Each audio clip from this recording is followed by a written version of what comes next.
Former President Trump spent the weekend campaigning in Las Vegas. It was his first time stopping in Nevada for this election cycle. He lost the state in 2020 to President Biden.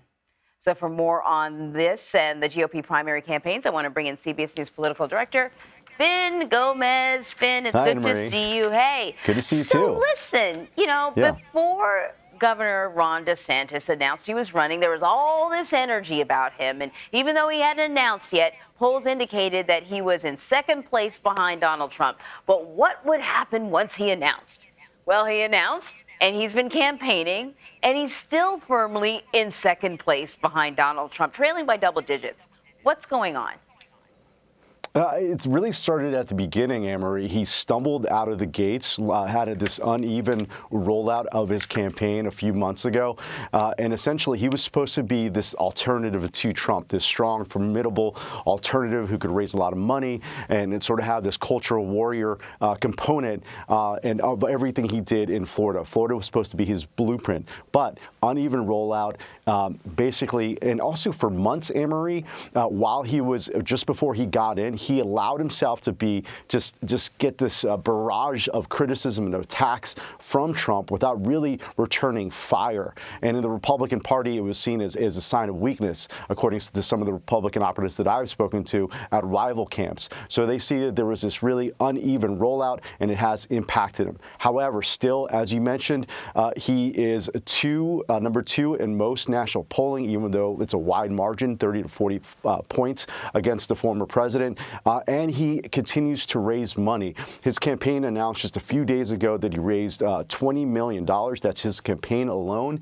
And it does not include the $130 million that his super PAC has also raised. So that is still a sizable amount of money and makes him competitive, even though, again, in those latest polls, Anne-Marie, it shows that he's got a lot of ground to make up. Right, because if you can raise the money, then you can stay alive to hit some of these sort of pivot points where things could change for your campaign. One of them has to do with the debate. So Axios is reporting that Vivek Ramaswamy and Nikki Haley have reached the fundraising threshold to qualify for the first debate. And we have seen in the past that these debates can shift a candidate's popularity depending on how they perform. Is this something that we could see in this election?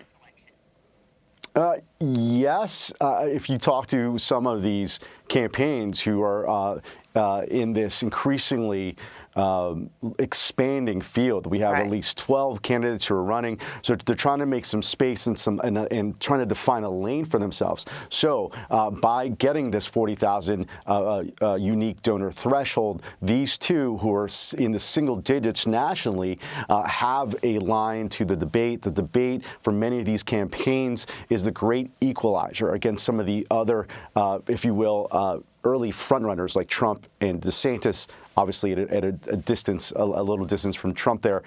But by getting on stage, the opportunity to go ahead and make a name for themselves, get attention, get some momentum from a performance and an opportunity to go after some of these frontrunners. However, there's still the question whether the former president, if Donald Trump will even attend these first early debates. He has indicated that he may not. That being said, still, they're looking to get to that debate stage because for many of these, their entire campaign hinges on the attention and publicity and potential momentum they will get following a debate performance. Right. And so while most of these candidates are focusing on New Hampshire and Iowa, Donald Trump was campaigning in Las Vegas this weekend. What message was he pushing while he was in Nevada? Nevada, the Silver State, it's a crucial one for Donald Trump. He won in 2016 when it was a caucus pretty heartily in that election cycle. But for this one, at this event this past weekend, it was sort of this low-key focus. It was an energy, not a huge crowd. It was more to define himself and land and place his flag in this land that has become a firewall for Trump in this primary cycle, or will be a firewall for Trump in this cycle, speaking to some of his top operatives over the weekend. However, for the most part, he focused on Ron DeSantis. He called him a political opportunist. He said he was highly overrated.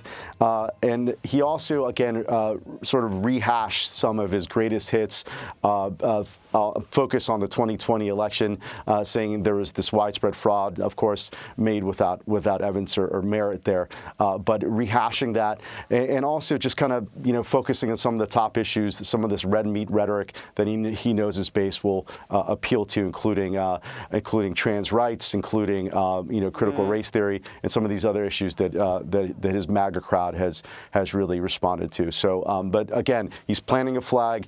Nevada, to him and his campaign, is a firewall in this election cycle. He hopes to win. The last two times, though, in the general election, when he's been on the ballot, he's lost 30,000 votes to Biden in 2020 and 2016. He lost by 27,000 votes to Hillary Clinton. Finn, really quickly, Iowa has already said it's caucus date earlier than usual. Yeah, January 15th. It's a big one. And of course, it contrasts with the DNC calendar, which has it later in the cycle. It's already facing some criticism, of course, because they placed it on Martin Luther King Jr. Day. So that's already had some backlash there. And again, one of the reasons the DNC pulled it from the top of their calendar is because they said it wasn't diverse enough. Interesting. Finn Gomez, thank you so much. Thank you, Anna Marie.